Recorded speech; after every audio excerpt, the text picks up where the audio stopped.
So we're talking about toxic masculinity. We spoke about how religion can have toxic masculinity, and we talked about it within our community. So specifically, does it only come from men? No. Okay, let's talk about it. So it could come from women as well. I've seen it in some butch lesbians. Butch lesbians, okay, meaning what way? In what way, shape, or form? I mean, I'm not going to say all of them, but you have a lot of them who try to portray what their version of masculinity is, what they may see in another man, a father, or society, and they, act it upon either the woman who's a lot more feminine than they are, or they'll act it towards gay men that may have feminine traits. I've seen that firsthand. Where Me too. Lesbians have been heckling gay guys just like the corner boys. Because they mentally identify as a straight black man for some odd reason, and I don't understand. If that's what you want to do, that's fine. He was like, sis, we on the same Yeah. table, like, whatever. I'm like, I'm like, again, no disrespect to the butch lesbians. So, can it come from? It only can happen from butch lesbians. Can toxic masculinity be like? It comes from straight women also. Because even though they don't have the traits of masculine traits, they see what their idea of a man should be, and they, it's like they basically put that thought onto any other man that may not fit that. A straight girl will go straight to the word faggot as soon as you ask her why her hair ain't done. Right. Let's be clear, that's black women. Yes, black women. Right.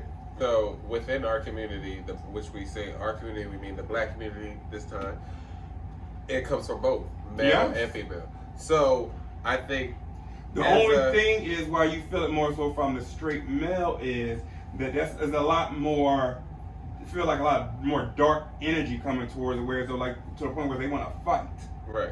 I feel like the reason why we feel it more from males is because they have to represent. Fight.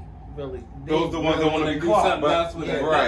That's that energy. But I feel like they don't know where to place it. Right. Mm-hmm. I definitely agree. I feel like we get it more from males because they feel like they have to be the representation of what a man is supposed to be. A man and masculinity is supposed to be. And I think even for black males, within us being black, it's also became because we're black. Mm-hmm. Like, because we all know, growing up, being black, we had to act a certain way when we were around white people, or act a certain way when we were in public, like versus the way we would act when we we're home. Like, you know what I mean? Behind our four walls. I feels like there's a certain way that we have to portray. So it's like, even the toxic masculinity comes from there in a way of like, okay, don't act this way in front of these people. Yeah. It all comes from a place of oppression. Yeah. We said definitely. Shit trickles down. Yeah. Definitely.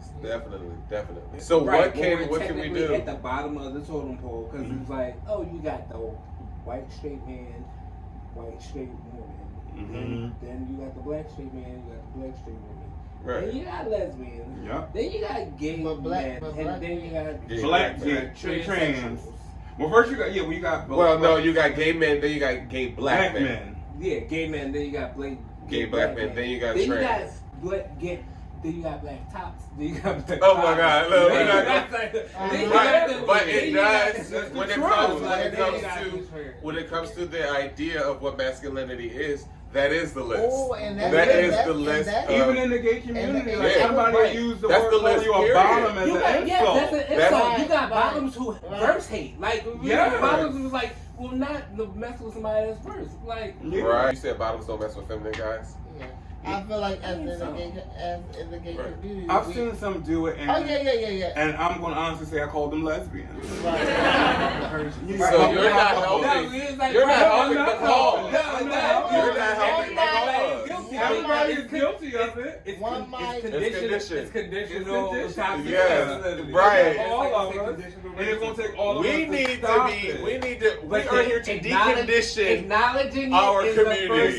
Self-awareness. And that's what a lot of people don't have. Like, I know that I do this, so I'm not in control when I say it. So if I say it, I meant to say it in a funny way. I didn't say it in a way where I'm trying to demean you. Right. I said it to be funny. But the DL culture is mostly because of the straight community not accepting them. So they can only blame themselves for the whole situation. I want to know, what is it, and like not from us, but just putting this question out there, what is it about the black community or black straight man that makes them so worried? What makes that stand out to a straight man? It could be a mirror. Right, like it could be a mirror. And honestly, and I believe that's what it is, but not in a mirror to where saying that you want to be gay, but saying that you wanted to experience things that you denied yourself of because of your fear. Or, like, you know what I mean? Like fluidity. Not saying that you have to be gay because you want to experience this. Like we say, don't knock it till you try it. If girls can fucking kiss each other and not be gay, and they can make out with each other and eat each other's boxes and not be gay. I'm sorry, once you get to the box, you a little fluid. But they're considered fluid. They're not slapped with the lesbian. We can't be bisexual. That's what I'm saying. Bisexual in the community. And it's crazy because if you ask women, especially straight in the heterosexual community, they believe that men are dogs and men just think about sex all the time. So if you think men think about sex all the time, you gotta think that they have a fluidness to them. Like, if sex is so important to a man. But I feel like we are so black and white. Mm-hmm. And that's what makes it so that's what makes it so scary for the black man. It's just like, well, shit, I can't be straight and gay. It's either I can only be one or the other. I can't, like, there's no space in between. Bisexuality don't exist in the gay community. No. Bisexuality, pansexuality. Like, it don't exist in the black community, I'm sorry. In the black community, because if you are anything but straight, you're gay.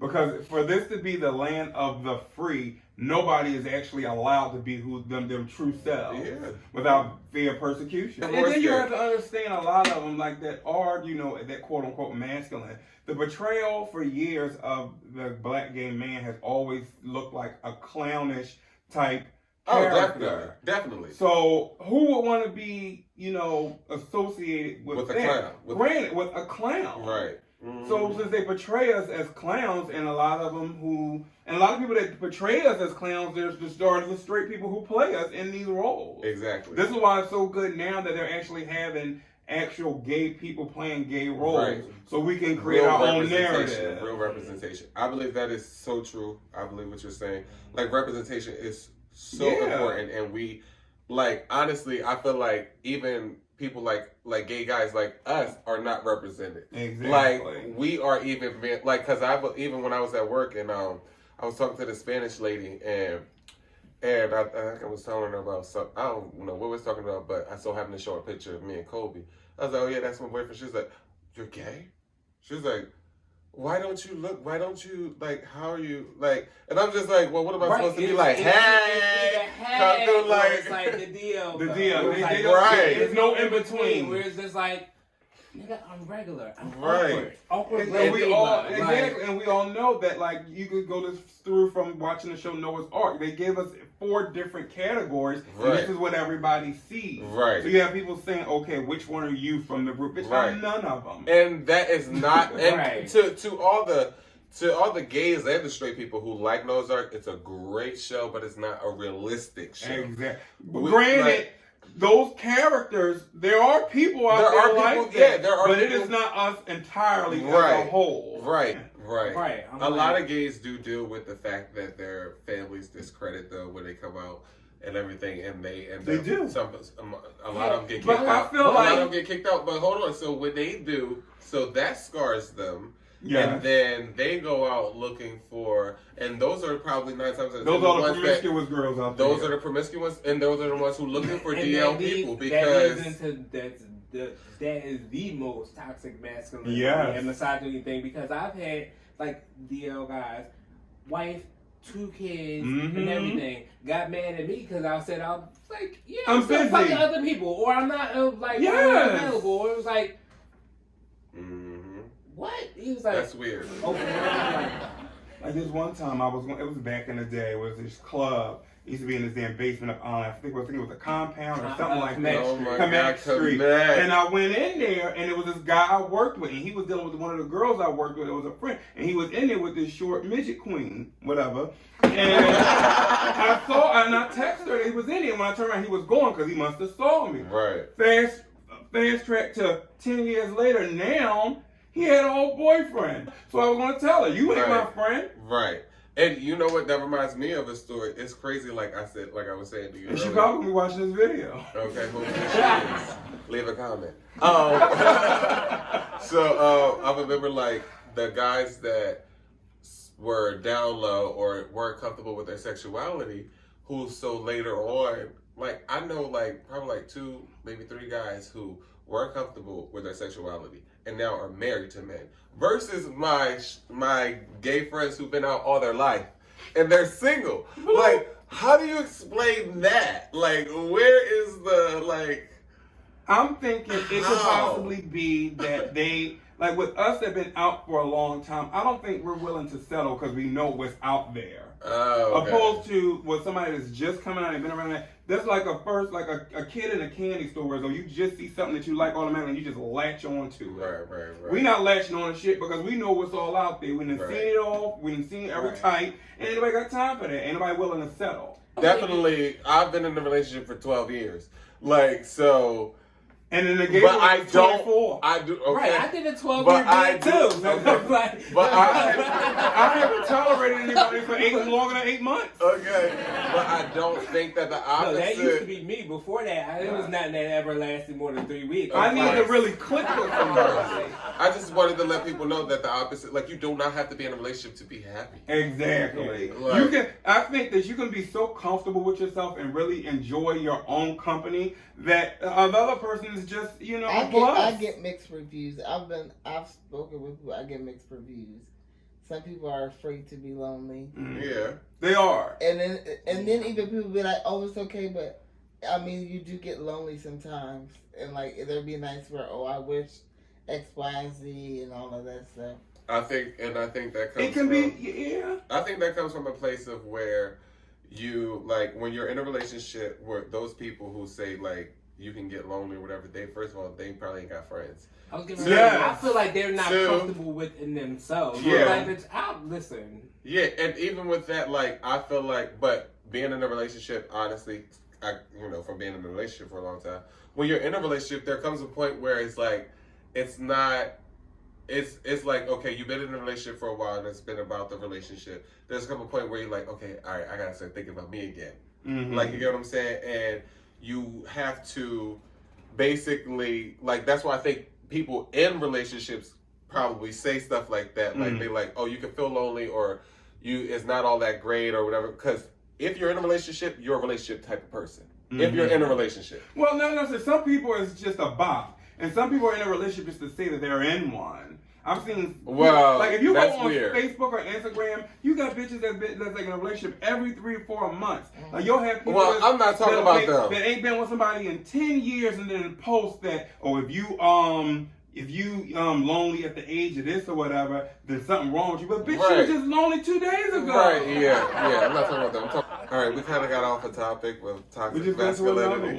But yes, we definitely hit. Let it flow. Yeah, I am gonna let it flow. I'm definitely letting it flow. I'm just wrapping it up. Let it flow. Anyways, so toxic masculinity.